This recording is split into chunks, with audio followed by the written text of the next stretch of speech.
दोस्तों UP triple S C PT की परीक्षा की एग्ज़ाम डेट आपको पता चल गई होगी। ये परीक्षा 20 अगस्त को होने वाली है और अगर आप डेज को कैलकुलेट करें तो आपके पास लगभग अब से 40 दिन का समय बचा हुआ है। और ये जो 40 दिन है ये आपके लिए बहुत ही महत्वपूर्ण है। बिल्कुल आपको स्वार्थी बनना होगा। स्वार्थी का मतलब सिर्फ अपने बारे में सोचिए। इन 40 दिनों का सही उपयोग अगर आप कर पाते हैं तो डेफिनेटली आगे चलकर ग्रुप सी और डी की बहुत सारी भर्तियां आने वाली हैं, उसमें आप 2021 में ही एक शानदार करियर भी बना सकते हैं। और ये जो परीक्षा है पीटी की परीक्षा, जो कि अब मात्र 40 दिन में होने जा रही है, इसे आप समूह ग की भर्तियों का द्वार भी कह सकते हैं। तो फ्रेंड्स, यहाँ पर हम डिस्कस ये करने वाले हैं कि जो UP triple S C PT का सिलेबस है उसे क्या आप 40 दिनों में कवर कर सकते हैं, कितना समय लगेगा और किस प्रकार से आपको तैयारी करनी चाहिए। सबसे पहले तो आपको पूरा सिलेबस समझना होगा, जिससे हम संक्षेप में आपको बताने वाले हैं। और ये भी जानिए कि किस टॉपिक से कितने प्रश्न होंगे।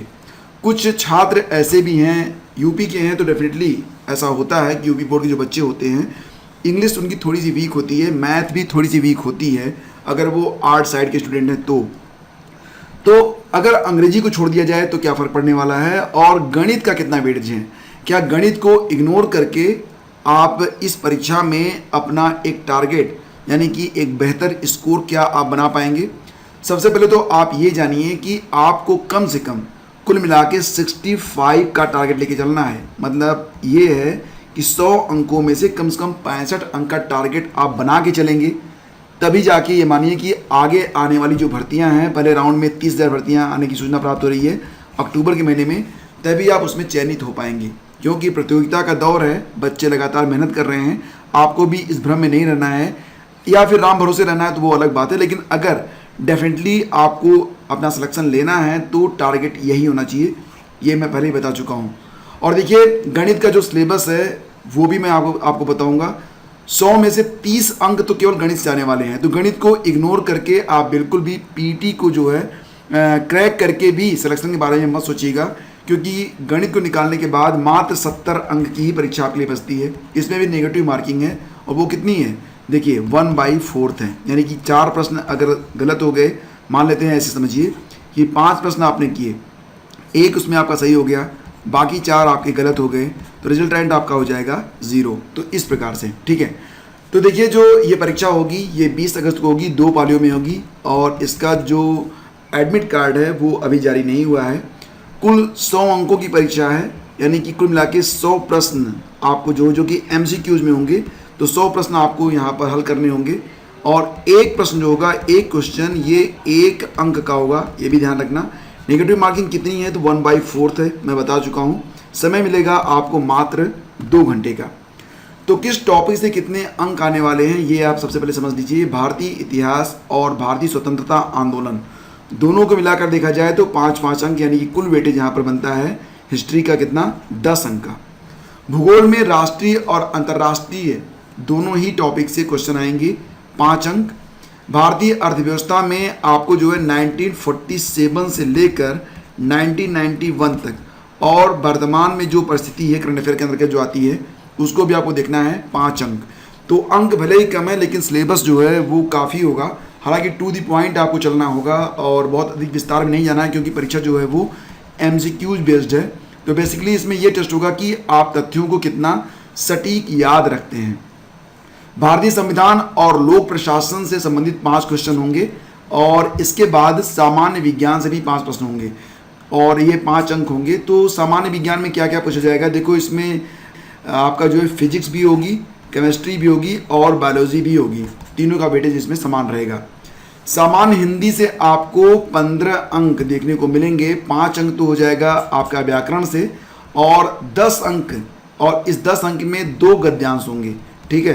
तो 2 गद्यांश पर आधारित प्रश्न आपसे पूछे जाएंगे, अपठित गद्यांश, अनसीन पैसेज, और इसमें से 5-5 अंक यानी कि 10 अंक। तो हिंदी ही आपको 15 अंक दे रही है। सामान्य अंग्रेजी से 5 अंक होंगे।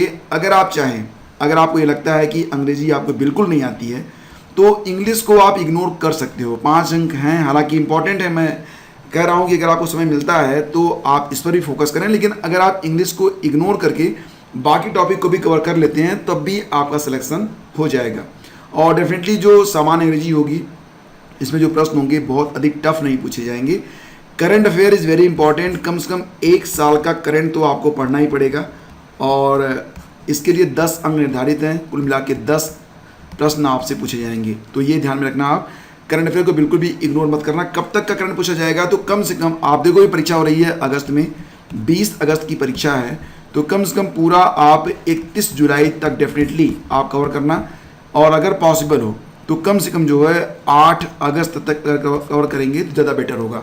ठीक है, अब बात करते हैं गणित के बारे में, जो कि इस परीक्षा में बहुत ही महत्वपूर्ण है। सबसे इंपॉर्टेंट मैं गणित को ही मान के चल रहा हूँ, क्योंकि इसमें सबसे अधिक वेटेज है, 30 अंक का वेटेज है, और जिनकी गणित स्ट्रांग है तो डेफिनेटली वो इस बार समूह में सेलेक्ट होने ही वाले हैं। तो अंक गणित में 5 अंक, और ये वही एलिमेंट्री अरिथमेटिक होगी, इसमें वही चीज़ें होंगी। मैं आगे आपको बता रहा हूँ क्या क्या टॉपिक होंगे। लॉजिक एंड रीजनिंग से 5 अंक, ठीक है। ग्राफ की व्याख्या और विश्लेषण से आपको यहाँ पर 2 ग्राफ दिए जाएंगे, उसकी व्याख्या और विश्लेषण से संबंधित क्वेश्चन आपको हल करने होंगे, 10 अंक। टेबल्स पर आधारित जो क्वेश्चन होंगे वो भी आपको हल करने हैं, 10 अंक। तो कितना हो गया आपका, 10, 20 और 10, 30। तो 30 अंक तो केवल मैथ लेके चल रहा है आपका। अब प्रारंभिक अंकगणित में क्या क्या पढ़ना है आपको, तो देखो इसमें पूर्ण संख्या, भिन्न और दशमलव। देखो आप अगर समझोगे ना तो बहुत सारी चीज़ें आप ऑलरेडी जान रहे हो, पढ़ चुके हो, तो बहुत अधिक टेंशन लेने की आवश्यकता नहीं है कि कैसे कवर होगा। कवर आराम से हो जाएगा। आप टॉपिक को देखो, समझो, बहुत सारी चीज़ें आप ऑलरेडी जानते हो, तो उसको तो केवल एक बार देख लेना है।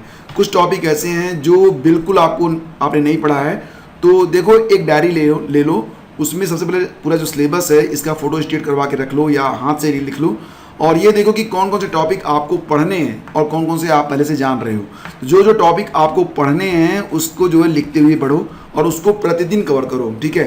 जैसे पूर्ण संख्या, भिन्न और दशमलव, ये तो मिला के 1 घंटे का टॉपिक होता है। इसमें अगर आप बिल्कुल अननोन हो तभी समझ जाओगे। प्रतिशतता हो गई, साधारण अंकगणितीय समीकरण हो गए, वर्ग और वर्गमूल हो गया, घातांक और घात हो गया, और एवरेज हो गया। तो इससे 5 अंक आपको मिलेंगे। तो बहुत ही मतलब टफ नहीं है, आसानी से आप इसे कर सकते हो अगर आप मैथ में शून्य हो तब भी। फिर आता है लॉजिक एंड रीजनिंग। इसमें बृहत एवं लघु मतलब नहीं होता है कि कौन सा बड़ा है कौन सा छोटा है, 2 भिन्न दे दिए जाएंगे, आपसे पूछा जाएगा कि इन दोनों भिन्नों में कौन सा बड़ा है कौन सा छोटा है। ऐसे क्रम और रैंकिंग संबंधित क्वेश्चन होंगे, संबंध, रिलेशंस, समूह से भिन्न को अलग करना, कैलेंडर और घड़ी, कारण और प्रभाव, कोडिंग, डिकोडिंग, जिसमें संख्या पर आधारित और अक्षर पर आधारित क्वेश्चन होंगे। इसके अलावा जो निगमनात्मक और विश्लेषण होता है, तर्क, कथन, विश्लेषण और निर्णय, इस पर आधारित क्वेश्चन होंगे। कुल मिला के 5 अंक, ठीक है। ग्राफ दिए जाएंगे, 2 ग्राफ होंगे, प्रत्येक पर 5 प्रश्न होंगे, तो 10 अंक। और तालिका पर आधारित 2 तालिकाएँ होंगी, 5 प्रश्न ईच, तो 10। तो ये गणित का पूरा सिलेबस है, और यहाँ पर मैं सारे टॉपिक आपके कवर करवा दूंगा, आपको बिल्कुल चिंता नहीं करनी है। और बहुत जल्दी आपको जो है वीडियोज मिल जाएंगे, मतलब हर टॉपिक पर एक वीडियो और हर टॉपिक कवर। जैसे कि जो पहला वीडियो होगा वो पूर्ण संख्या, भिन्न और दशमलव को कर लेगा कवर, दूसरा वीडियो प्रतिशतता को, तीसरा वीडियो सामान्य अंकगणितीय समीकरण, चौथा वर्ग और वर्गमूल को, 5वां घातांक और घात, इसी प्रकार से औसत, और फिर हम ये तर्क और रीजनिंग के भी जो लॉजिक एंड रीजनिंग के भी जो टॉपिक हैं इसको भी कवर कर लेंगे। तो ये बहुत टफ नहीं है, एक बार आप आराम से देख लोगे वीडियो तो सब कुछ समझ में आपको आ जाएगा। हाँ, प्रैक्टिस आपको करते रहना है।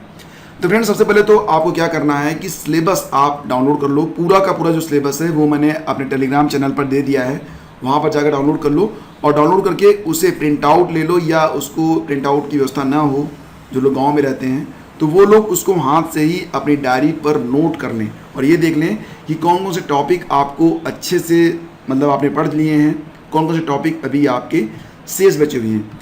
समय जो भी बचा हुआ है, अगर हम मान के चले तो अभी भी आपके पास पर्याप्त समय है। देखो 20 अगस्त को परीक्षा होनी है, बीच बीच में 1-2 दिन तो ऐसा होगा कि आपको कहीं आना होगा, जाना होगा, या कुछ दिक्कतें आएंगी। तो अगर उसको हटाते हुए देखा जाए तो देखो आज की जो तारीख है, और आज अभी जो है 4 जुलाई, तो इसमें आप मान चलो कि 25 दिन आपको मिल रहे हैं यहाँ से, और 20 दिन मिल रहे हैं अगस्त से, तो 45 दिन आप मान चल रहे हो। तो 40 दिन इसको मान लो, 5 दिन आप निकाल दो, तो ये 40 दिन आपके पास बची हुई हैं। अब ये 40 दिन जो हैं ये आपके लिए बहुत ही इंपॉर्टेंट हैं।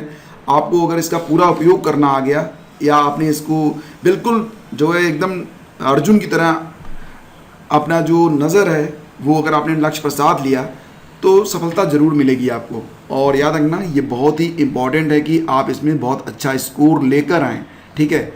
तो ऑलरेडी मैं आपको कई बार बता चुका हूँ, जैसे कि जो लोग सुपर टेट की तैयारी कर रहे हैं तो उनके लिए मैंने पहले बताया था कि अगर 150 अंक की परीक्षा है तो कम से कम 115 का टारगेट रखो, और जितना टारगेट रखोगे उसमें से प्लस माइनस 10% तो ऊपर नीचे होता ही होता है। इसलिए मैं कह रहा हूँ कि यहाँ पर आपको जो है 100% का टारगेट लेके चलना है, और अगर इंग्लिश छोड़ रहे हो तो कम से कम 95% को कवर करो। तो आपका जो टारगेट है वो 100 में से कम 65 अंक तो आपके आने ही चाहिए, इससे कम नहीं। ये मिनिमम की बात मैं कर रहा हूँ। इतना लाने का अगर लाने का प्रयास करोगे ईमानदारी से, डेफिनेटली आपका सिलेक्शन हो जाएगा। तो फ्रेंड्स ये था आज का वीडियो, और अब रेगुलर बने रहिए आप हमारे साथ, हम मेहनत कर रहे हैं, आप भी करते रहिए। हाँ, वीडियो पसंद आता है तो लाइक कर दिया करो ताकि आपकी क्लास रेगुलर चलती रहे। आपके लाइक्स ही हमें मोटिवेट करते हैं कि आपकी क्लास को हम कंटिन्यू रखें, सही समय पर रखें। Thank you so much, have a great day, जय हिंद।